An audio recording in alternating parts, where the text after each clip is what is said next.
Hi guys, I'm super excited. Not only did I get a haircut today, but I also got to pick up A Master of Djinn by P. Djeli Clark. So I very recently devoured his novellas and short stories, and I'm in love. I have to say I'm in love with this universe, and I'm very happy that the full-length novel finally got published and arrived. I am even more surprised that I actually got to pick this up today because usually the books that I order take forever to make it to my bookstore, or they don't at all. But this one was very quick, and I appreciate that. So, um, I'm going wild here. I'm saying that this is going to be a five-star book for me. I don't usually do predictions. I'm very cautious about the books I read because I don't want to hype them up too much and then be disappointed in the end. But with this one, I'm feeling confident. I think that we'll get along very well and that it's going to be the best book that I've read in 2021 so far.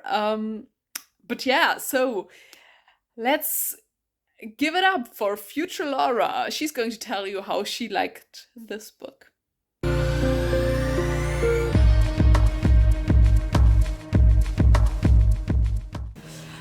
Hello, fellow mushroom people, and welcome to this first video in quite a while. So it's been some time since I've last uploaded something, and I'm very sorry for that. So I wasn't really in the mood for reading. So in the past few months, I think I finished 2 books, maybe 3. So I wasn't that successful on that front. I started a lot of books actually. Then I got to page 100, 200, and then I just left them behind and did other things. So I didn't have a lot to talk about. And yeah, but now I've been picking up books again, and I'm continuing the books that I started a while back. So you can expect more videos from me in the near future because I've been getting into reading more and more lately. But today I want to talk about a book that I did actually finish during my very long reading slump, and that is A Master of Djinn by P. Djeli Clark. So I previously read his shorter stories set in the same universe, Djinn in Cairo and The Haunting of Tramcar 015. So I really enjoyed those stories, and I was really looking forward to the full novel set in this world. And when it was released, I ordered it immediately. So I think I even pre-ordered it, and my pre-order got cancelled, and then I don't know if I pre-ordered it again or if I just ordered it when it was out. I don't know, but I read it and I really liked it. So yeah, I just want to talk about it because for me it's been a very, very good book. So I really enjoyed this book. I really still enjoyed this universe. And from what I've seen, because I also have the audiobook on Audible, and it says something title 1. So I think we can expect this to be a series, and I would be so down for that because I really like this universe and how the magic works and how everything works. So yeah, I'm just looking forward to it. But yeah, let me just read to you what this book is about. So this story takes place in Cairo in 1912. Though Fatma el-Sharawi is the youngest woman working for the Ministry of Alchemy, Enchantments and Supernatural Entities, she's certainly not a rookie, especially after preventing the destruction of the universe last summer. So when someone murders the members of a secret brotherhood dedicated to one of the most famous men in history, Al-Jahiz, Agent Fatma is called to the case. Al-Jahiz transformed the world 40 years ago when he opened up the veil between the magical and mundane realms before vanishing into the unknown.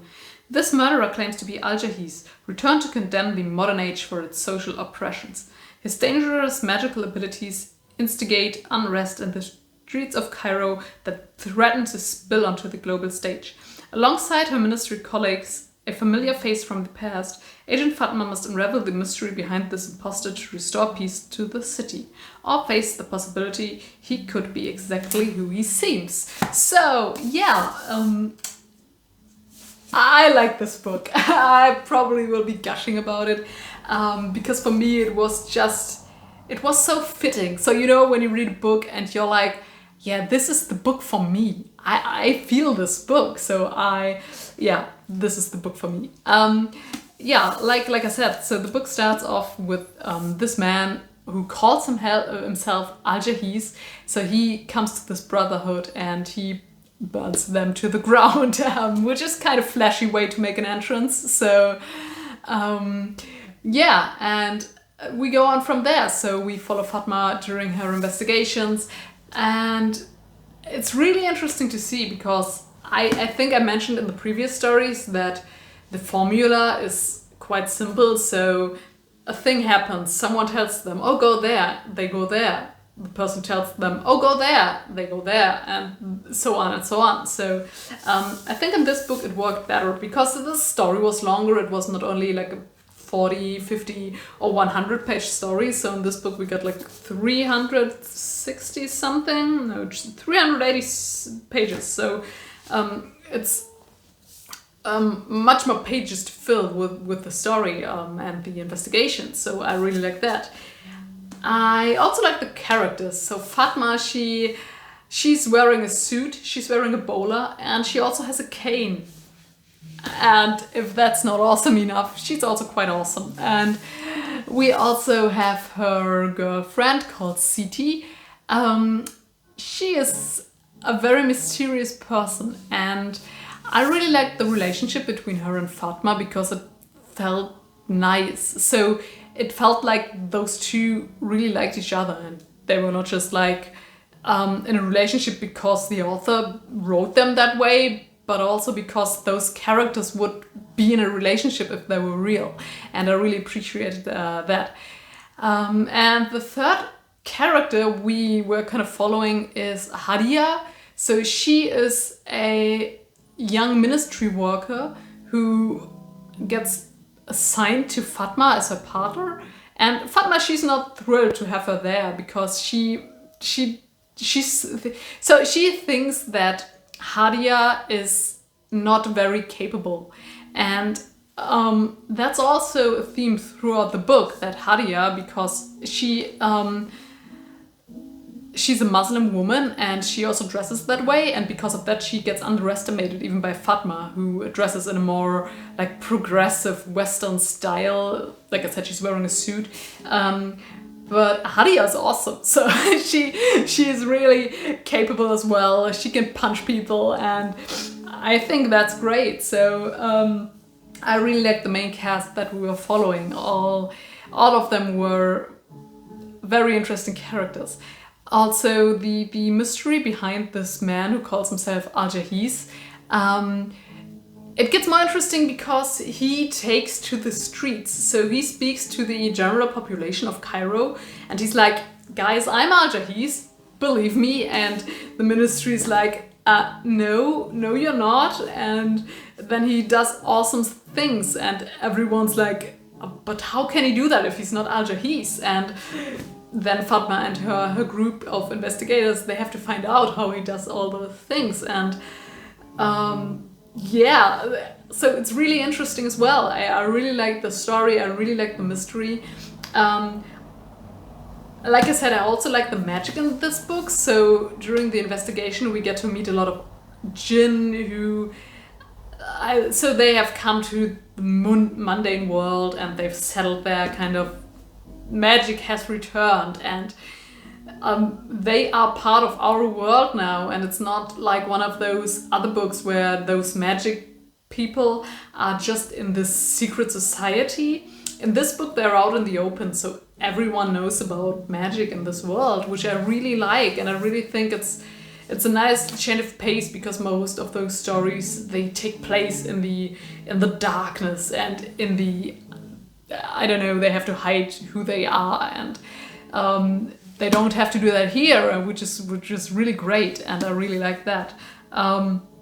There's also some very interesting elements later on, which I don't really want to talk about, because so if you're interested in this book, you should pick it up and find out for yourself. But I really like that. And then the climax. So yeah, I really enjoyed the climax. So the climax in this book was very bombastic. So we get a lot of action, we get huge things.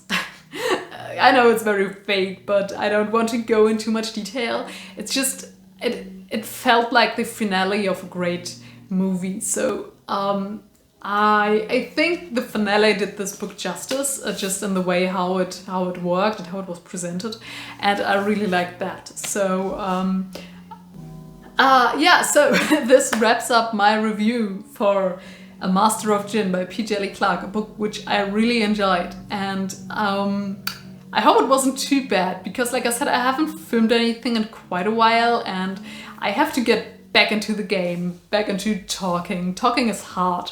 So if you think any of those themes speak to you, you should pick up this book and try it out. And if you've read the novella and the short stories and you've liked them, I can only recommend you pick up this novel as well, because it has all those themes stretched into a longer story, but still very fitting, very great, and a little bit less formulaic. So yeah, thanks for watching, and I'll see you again in my, hopefully soon, in my next videos.